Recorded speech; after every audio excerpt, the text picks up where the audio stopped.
Hello everyone, it's Ashwin Rao, and in today's video I'm bringing you a new acquisition that I made on the used market from renowned Japanese handmade, hand-welted, hand-lasted bootmaker Clinch, and has been making high-quality boots, including potentially their most famous boot, their Engineer boot, and they've been doing that for the past 2 decades or so, and they have a cult-like following across the heritage bootwear community. I have recently, shockingly, gotten interested in Engineers. Now, one of the other challenges of Clinch boots, amongst others, is getting your fit right, because the Engineer has so much more volume that includes not just the foot, but the shaft, and that these shafts go up to 11 inches. You got to make sure your foot is properly sized. Little things can make big differences, so you have to find people out there who have similar interests that you have, who may have a similar foot shape or style that you have,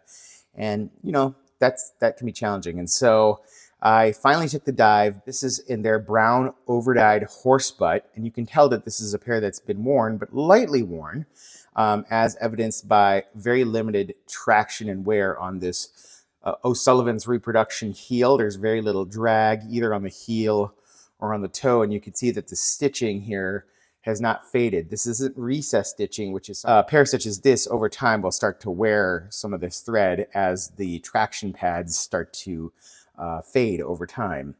The brown overdyed horsebutt is known to be a leather that fades easily, and there's some who find that enjoyable because you can get quick fades, kind of like denim fades, where the overdye will give way over time to a lighter undersurface, and some people like that. Some people feel like they would prefer their boots to age more generally. So I've seen some highly faded pairs. This pair does not have much fading. Horsebutt Engineers tend to roll, and Clinch is known for the selection of leathers. It chooses really high quality leathers, high quality clicking, so the boots are meant to be worn and will gradually roll.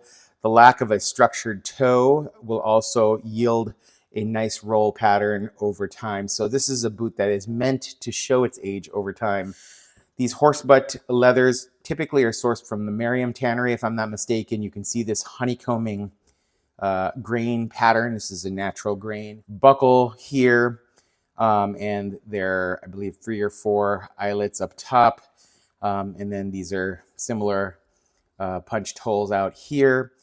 Really beautiful heel block here with the O'Sullivan's rubber toppy. I believe this O'Sullivan's reproduction is made by Dr. Soul. And you can see this beautiful stacked leather heel where all of the leather pieces are essentially even with each other. This boot's also built on Clinch's CN wide last to accommodate the slightly wider profile of many Americans' feet. There is a separate CN narrow last that is carried by a number of others, which has a more narrow fit. I know that there's some who feel like this shape is a little less stylish than the CN last, but I was able to get such a good deal on this, it was hard to pass.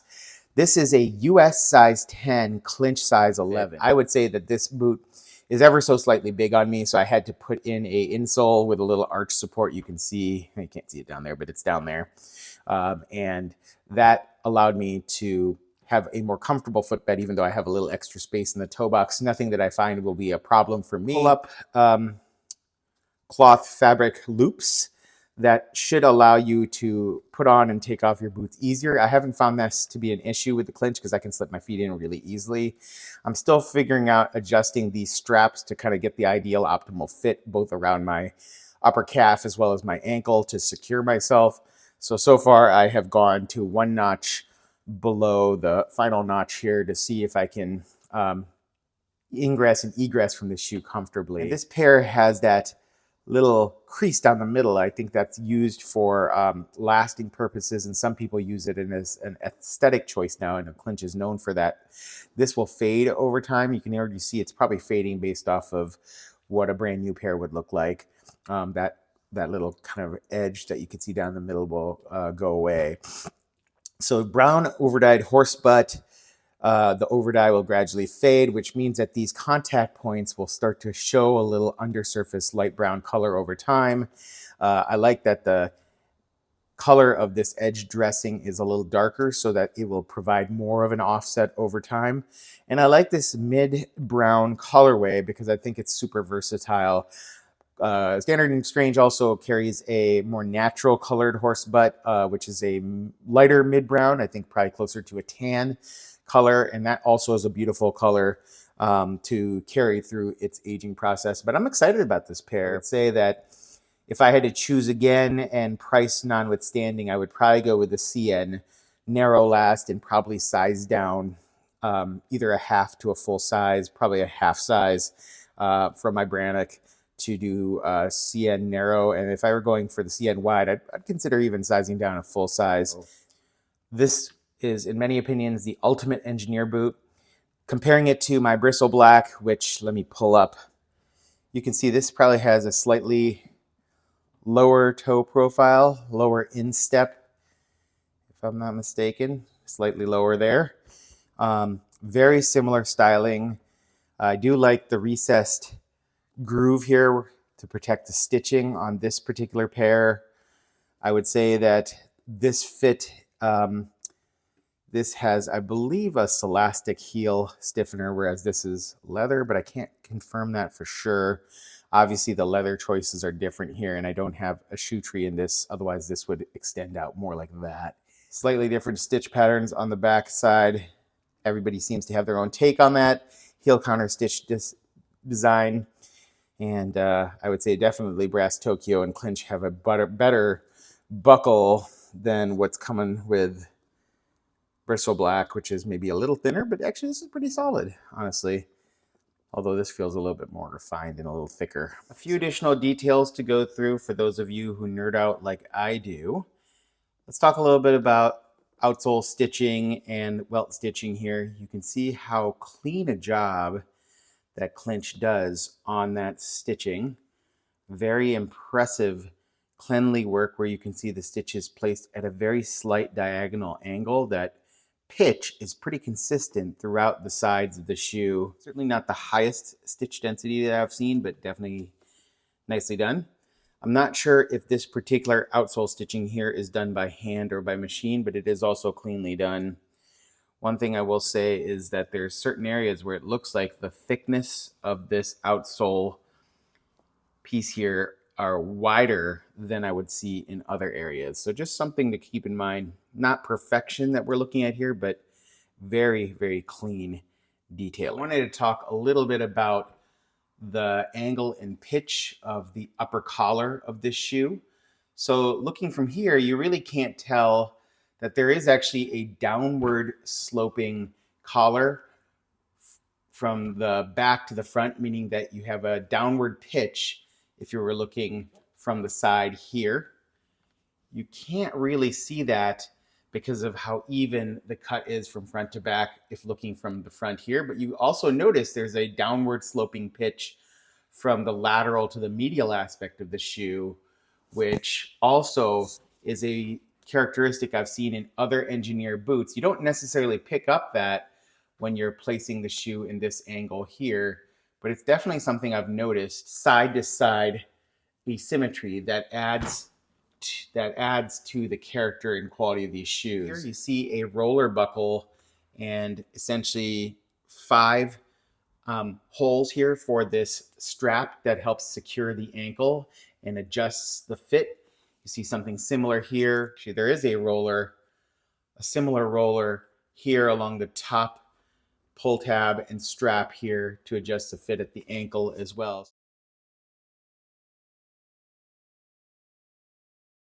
I wanted to point out a couple of minor flaws or defects that I've seen.